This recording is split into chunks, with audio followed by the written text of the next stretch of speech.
Alhamdulillahi Rabbil Alamin, wassalatu wassalamu ala ashrafil anbiya'i wal mursalin wa ala alihi wa ashabihi ajma'in. Allahumma rabbi shrah li sadri wa yassir li amri wahlul 'uqdatam min lisani yafqahu qawli. Wa la hawla wa la quwwata illa billahil 'aliyyil 'azim. Allahumma la sahla illa ma ja'altahu sahla wa anta taj'alul huzna in syi'ta sahla. Rabbi yassir wa la tu'assir wa atmim bil khair. Amma ba'd. Kesediaan Miqdad bin Aswad berdiri teguh bersama dengan baginda di medan perang. Salah seorang daripada sahabat yang menggambarkan bagaimana kesetiaan mereka kepada Rasulullah SAW, walaupun terpaksa ataupun sanggup mengorbankan diri sendiri di dalam medan peperangan. Mereka sanggup menerima kematian, luka, musibah, bencana semata-mata untuk mempertahankan kekasih mereka, iaitu baginda Rasulullah SAW. Mari kita lihat pencinta sejati lain yang sanggup berdiri teguh bersama orang yang dicintainya, iaitu Nabi SAW ketika di medan perang.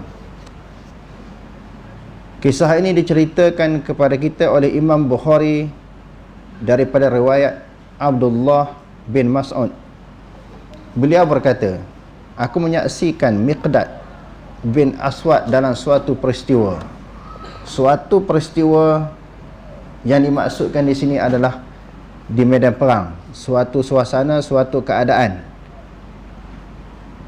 Jika aku mampu berada pada posisinya, maka dalam peristiwa tersebut, Abdullah bin Mas'ud kata, kalau aku boleh mampu sanggup berada sebagaimana posisi yang Miqdad bin Aswad berada itu, aku pun lebih suka, aku pun menginginkan begitu. Maknanya tujuannya untuk apa? Mempertahankan Rasulullah, sanggup mengorbankan diri sendiri.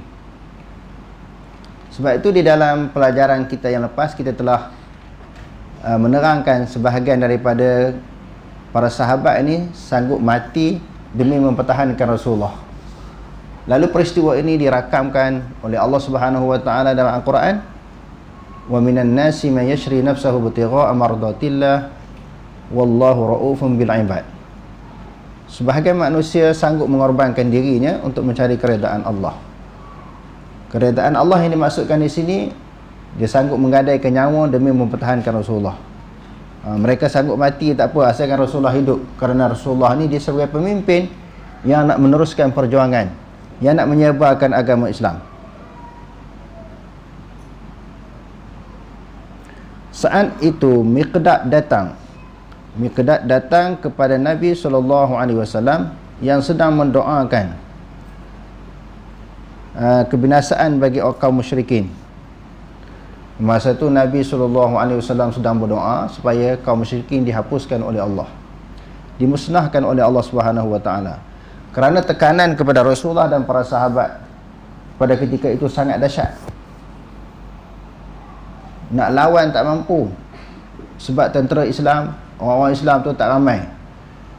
Jadi selain daripada mempertahankan diri, hanya mengadu kepada Allah Subhanahu wa taala. Lalu kata Al-Miqdad, kami tidak akan berkata seperti mana kaum Musa. Dalam keadaan Rasulullah mengharapkan kemenangan, pertolongan daripada Allah Subhanahu wa taala, datang sahabat ini bagi sokongan. Ini penting, sahabat-sahabat yang setia di dalam perjuangan. Dalam keadaan Rasulullah sulit, derita, sengsara berhadapan dengan pihak musuh, datangnya para sahabat mengelilingi Rasulullah memberi sokongan. Lalu Mikdad kata, kami tidak akan berkata sebagaimana kata kaum Musa. Apa kata kaum Musa kepada Nabi Musa alaihissalam? Cerita ni dia panjang, disebut dalam Al-Quran di dalam surah Al-Ma'idah. Bila Nabi Musa suruh pergi bertempur dengan suatu kaum, iaitu pihak musuh kepada Nabi Musa alaihissalam, pergi masuk di sesuatu tempat yang di tempat itu didiami oleh musuh-musuh Islam yang sangat gagah dan tubuh badan mereka sangat besar daripada kaum Bani Israel. Lalu Musa kata, qalu ya Musa inna fiha qauman jabbarin wa inna lan nadkhulaha. Ada mereka, apa dia, kaum Nabi Musa kata, Bani Israel, sesungguhnya kami tidak masuk ke dalamnya hatta yakhruju minha, sehingga kaum yang gagah, yang kuat itu, yang memiliki tubuh badan yang besar, keluar daripada negeri, daripada daerah, daripada tempat tersebut, baru kami berani masuk. Sedangkan Nabi Musa kata masuk je, pertolongan datang daripada Allah. Kemenangan bukan terletak kepada tubuh badan yang besar ataupun bilangan yang ramai. Kan ayat Quran banyak menceritakan kepada kita, kam min fi'atin qalilatin ghalabat fi'atan katsiratan biiznillah. Banyak dalam Quran, dalam peperangan, contohnya peperangan Uhud, peperangan Badar, peperangan-peperangan yang dilalui oleh Rasulullah dan para sahabat, kebanyakannya bilangan orang Islam lebih kecil daripada pihak musuh, tapi Allah Ta'ala bagi menang. Masuk je, lawan je. Nabi Musa kata, pertolongan datang daripada Allah. Mereka kata kami tak akan masuk, sehingga mereka keluar daripadanya. Fa in yakhruju minha fa inna dakhilun. Mereka keluar baru kami berani masuk. Lalu dalam hadis ni nak cerita kaum Nabi Musa alaihissalam, sebagaimana yang Mikdad sebut, mereka memberi alasan, berdalih untuk tidak bersama dengan Nabi Musa alaihissalam berperang dengan pihak musuh. Tetapi kami tidak akan berkata begitu. Dan mereka kata, qalu ya Musa inna lan nadkhulaha abadan ma damu fiha. Kami sekali-kali tidak akan masuk ke tempat itu selama-lamanya, selagi mana mereka berada. Maknanya pihak musuh yang mempunyai tubuh badan yang besar, bilangan yang ramai, selagi mana mereka ada, kami tak akan masuk sekali-kali. Kalau kamu nak pergi perang, pergilah berperang, kami tak akan pergi. Fazham anta wa rabbuka faqatila inna hahuna qa'idun.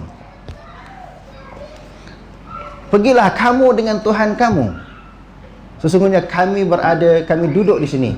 Tak nak sama-sama bersama dengan kamu, sebab mereka besar, tubuh badan ramai. Kamu nak pergi perang juga pergi. Fazhab anta wa rabbuka faqatila. Pergilah kamu dengan Tuhan kamu berperang, kami duduk di sini. Jadi Mikdad kata kami tak akan begitu. Fazhab anta wa rabbuka faqatila wa nahnu ma'aka muqatilun. Kami akan berkata, pergilah kamu dengan Tuhan kamu berperang, dan kami bersama-sama dengan kamu berperang. Kami sekali-kali tidak akan meninggalkan kamu. Tengok sahabat ni, banyak dah sahabat, nama-nama sahabat yang kita baca sebelum ni kan.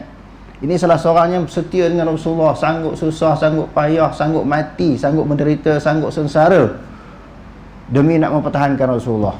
Kami tak akan tinggal Rasulullah sekali-kali, sama ada ketika senang ataupun ketika sulit, ketika payah, ketika dikepung oleh pihak musuh, ketika pihak musuh itu mempunyai bilangan yang ramai ataupun tubuh badan yang besar, memiliki senjata-senjata yang canggih, kelengkapan senjata, kami tak heran, kami tetap bersama dengan kamu. Kan tengok di dalam peperangan Badar kan, orang Islam, yakni para sahabat yang bersama dengan Rasulullah sallallahu alaihi wasallam, hanyalah jumlah mereka sangat kecil, 313 orang.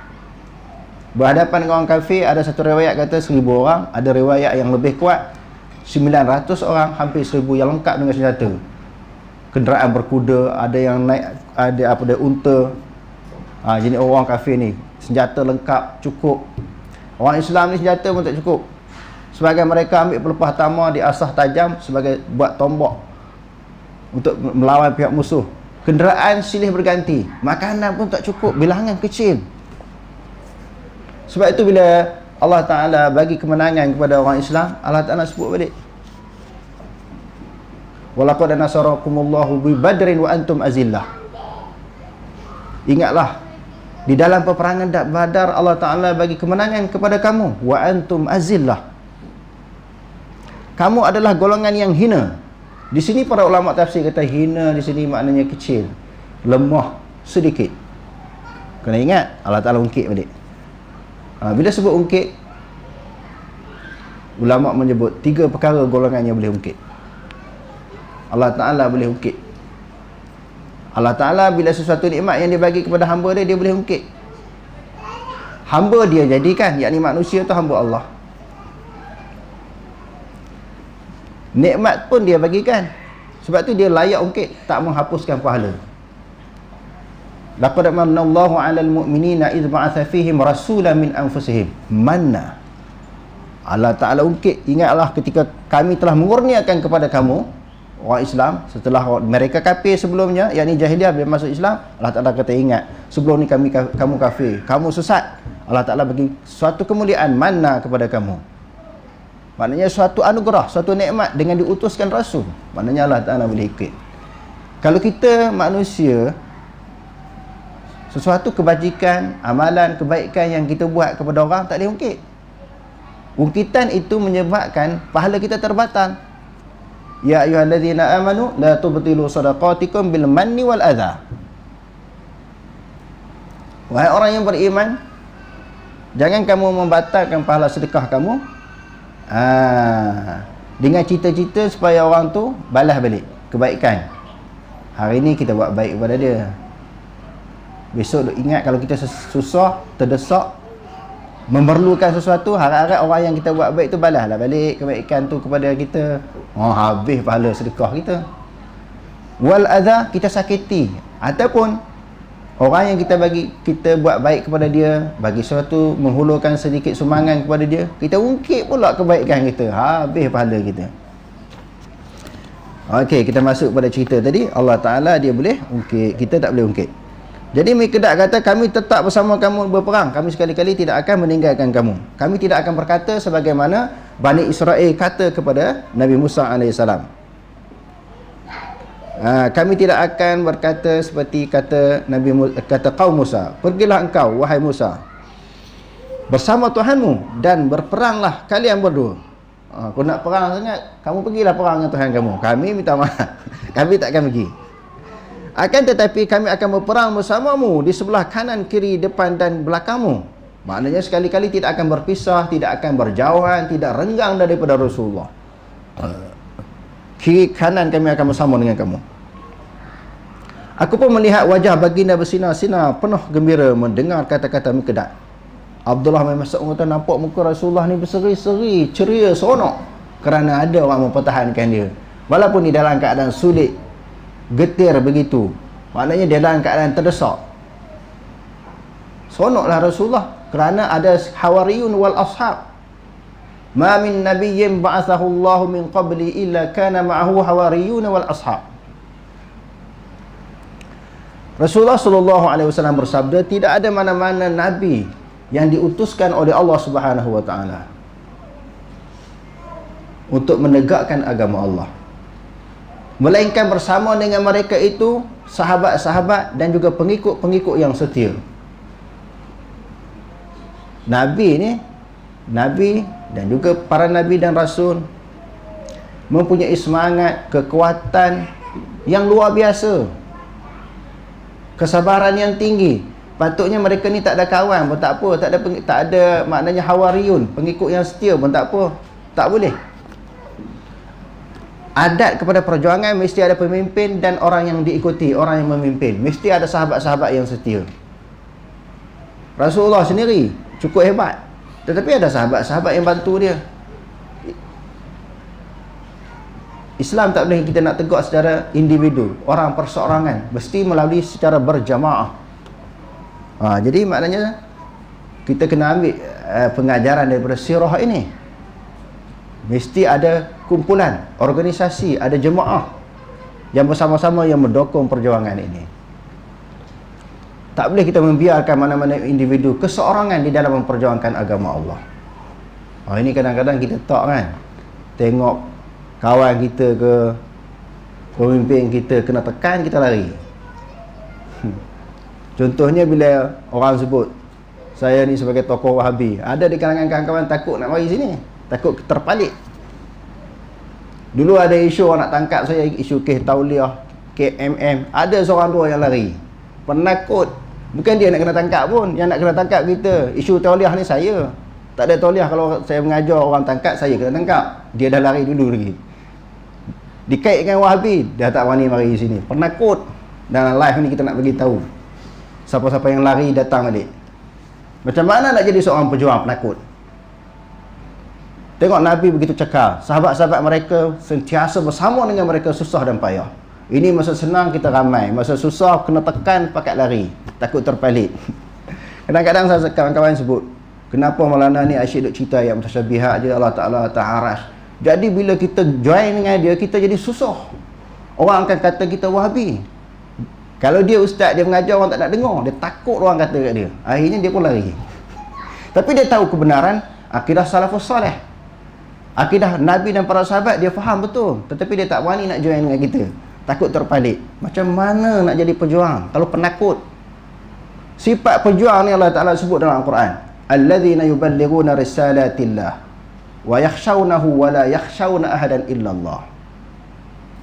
Orang-orang yang memperjuangkan agama Allah Ta'ala, dia tidak takut melainkan kepada Allah. Dalam ayat yang lain, wala yakhafuna laumata laim. Dia tidak takut kepada golongan yang mencela. Orang nak hina, orang nak cela, orang nak kutuk, orang nak kritik, tak ada masalah. Sebab dia pejuang. Kena didik diri kita sebagai pejuang. Faris tulis, kita dilahirkan sebagai pejuang. Kita dilahirkan sebagai pejuang untuk memperjuangkan agama Allah. Kalau kita tak berjuang, siapa lagi nak berjuang? Berapa ramai orang agama tak berjuang? Dia duduk di zon selesa, mengajar cerita hak seronok-seronok, cerita bab syurga je. Hak neraka tak payah cerita. Cerita sesuatu benda yang dapat menyeronokkan orang, boleh menarik perhatian orang, menyebabkan nak bagi orang suka je. Sedangkan dakwah yang disampaikan oleh Rasulullah SAW, ya ayuhan nabi inna arsalnaka syahidan wa mubasyiran wa nadhira wa da'iyan ila Allah bi iznihi wa sirajan munira. Wahai Muhammad, kami mengutuskan engkau membawa basyiran wa nadhira, kabar gembira dan kabar menakutkan. Kadang-kadang orang boleh terima apa yang kita cakap, orang suka. Kadang-kadang orang tak boleh terima. Itulah basyir wa nadhir. Maknanya bagi kabar yang menggembirakan, iaitu syurga. Kabar yang menakutkan neraka. Buat macam ni masuk neraka, buat macam ni bid'ah, buat macam ni haram, buat macam ni Allah Ta'ala marah. Kena sebut. Bila dah kita menyampaikan agama Allah sebagaimana yang Allah Ta'ala perintahkan kepada kita, tiba-tiba orang tak boleh terima, itu bukan hidayah, petunjuk bukan milik kita. Innaka la tahdi man ahbabta walakinna Allah yahdi man yasha wa huwa a'lamu bil muhtadin. Nabi Muhammad sendiri kan, bila Abu Talib hampir menghembuskan nafas yang terakhir, sebagaimana hadis yang diriwayatkan oleh Imam Muslim, Rasulullah ni tak jemu-jemu, tak penat, tak rasa penat, tak rasa letih untuk mengajak orang masuk Islam. Lebih-lebih lagi kaum kerabat dia. Orang lain dah sebahagian dah terima Islam, Abu Talib tak terima-terima. Dia sayang sangat Abu Talib ni. Walaupun berbeza agama, Abu Talib sentiasa mempertahankan dia atas dasar anak saudara. Dia pun sampai dia duk berulang alik pergi jumpa Abu Talib ni, nak ajak masuk Islam supaya mengucap 2 kalimah syahadah.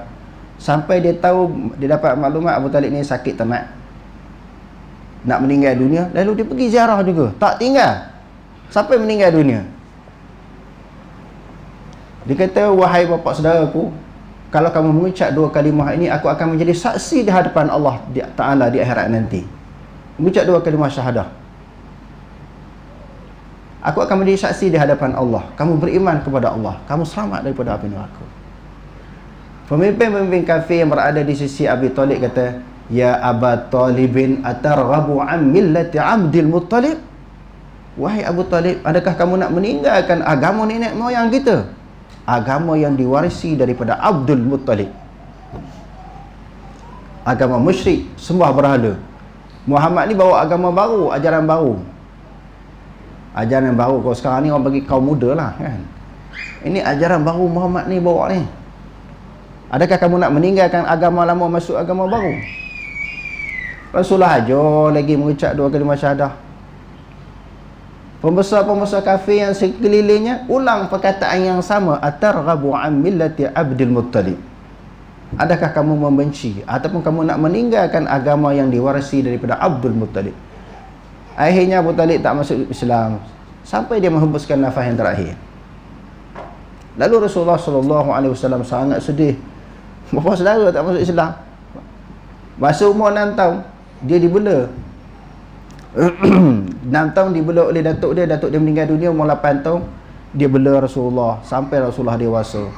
Bila orang kafir nak bunuh, nak menganiaya, nak ambil sesuatu tindakan kejam terhadap Rasulullah, Abu Talib mempertahankan. Sebab tu dia teringat sangat pengorbanan, jasa, sumbangan Abu Talib kepada dia walaupun berbeza agama. Apabila Rasulullah Abu Talib menghembuskan nafas yang terakhir, tidak mengucap 2 kalimah syahadah, Rasulullah ni sedih sangat. Pak saudara sendiri tak masuk Islam. Lalu Allah Ta'ala turunkan ayat Al-Quran, innaka la tahdi man ahbabta. Innaka la tahdi man ahbabta. Sesungguhnya engkau tidak boleh memberi petunjuk orang yang engkau sayang. La tahdi, engkau tak boleh bagi hidayah, tak boleh bagi petunjuk. Walakinnallaha yahdi man yasha. Tetapi Allah Subhanahu wa Ta'ala lah yang memberi petunjuk kepada siapa yang Allah Ta'ala kehendaki, bukan kira siapa. Sebab itu hidayah milik Allah. Jadi tugas kita yang merupakan penyambung dakwah yang dibawa oleh Rasulullah SAW, sebarkan, cerita, bagi tahu, sampaikan. Orang terima tak terima itu hak Allah Ta'ala. Jangan duk berasa kecewa kenapa orang tak terima ni. Takkan kita lebih hebat daripada Rasulullah? Kalau kita menyampaikan sesuatu agama, bila orang tak terima kita susah hati, maka seolah-olah kita lebih hebat daripada Rasulullah. Sebab Rasulullah pun bukan semua orang terima.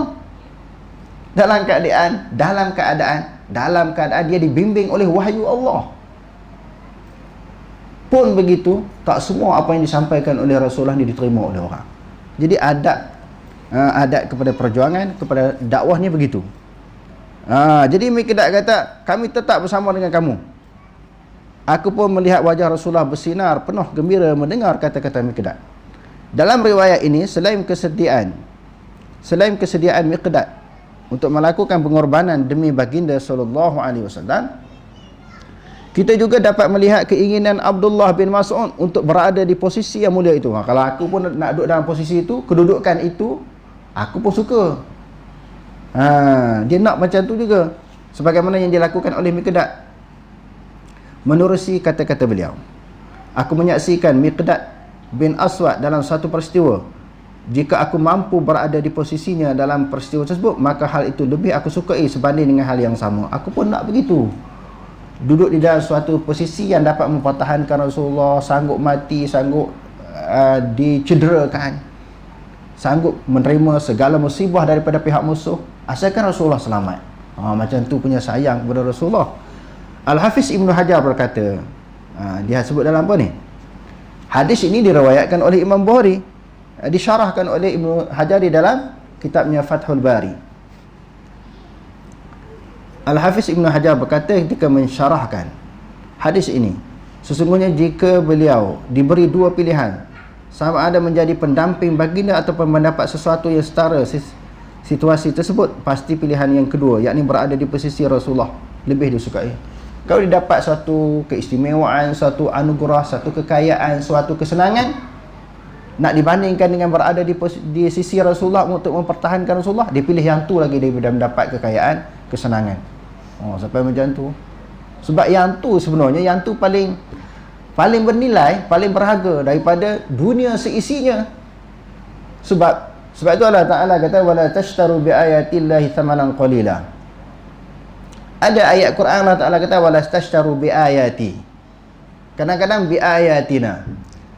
Jangan kamu menjual ayatku ataupun ayat kami dengan harta benda yang sedikit, dengan harga dunia yang sedikit. Rupanya bila kita tengok dalam Quran dan hadis, dan sebagaimana yang disyarahkan oleh para ulama, nikmat syurga ni terlalu hebat. Serendah-rendah nikmat syurga ini, nak dibandingkan dengan dunia seisinya, nikmat syurga yang paling rendah tu lebih hebat. Sebab itu disebut dalam Al-Quran, wa basyiril ladzina amanu wa amilus salihat. Berilah kabar gembira kepada orang yang beriman dan beramal soleh. Dan di dalam hadis menceritakan tentang nikmat syurga, ma la 'ainun ra'at wa la uzunun sami'at wa la khatara ala qalbi bashar. Sesuatu yang tak boleh kita lihat, tak pernah lihat atas dunia, nikmat syurga. Tak pernah kita dengar macam mana nikmat syurga ni begitu hebat. Sekadar dengar dalam Quran hadis tak boleh nak dijelmakan. Kita nak apa ni, nak kias tak boleh. Tak boleh ada dalam lintasan hati, lintas begini nikmat syurga. Tak betul. Hak duk dengar tu tak tercapai lagi hakikat nikmat syurga. Yang kita dengar, yang kita lihat, yang kita lintas, tak boleh. Apa yang dibayangkan di dalam hati tak boleh tercapai maksud hakikat syurga yang sebenarnya macam mana. Serendah-rendah nikmat syurga. Nah, cuba bayang. Sebab itulah Allah Ta'ala kata, jangan jual ayat kami, jangan jual ayatku dengan harta benda yang sedikit. Sebab hadiah akhirat itu lebih besar. Walal akhiratu khairun wa abqa. Maknanya akhirat itu lebih baik dan lebih kekal. Wallahu alam, aqulu qawli hadza, astaghfirullahal azim wa lakum. Wassalamu alaikum warahmatullahi taala wabarakatuh.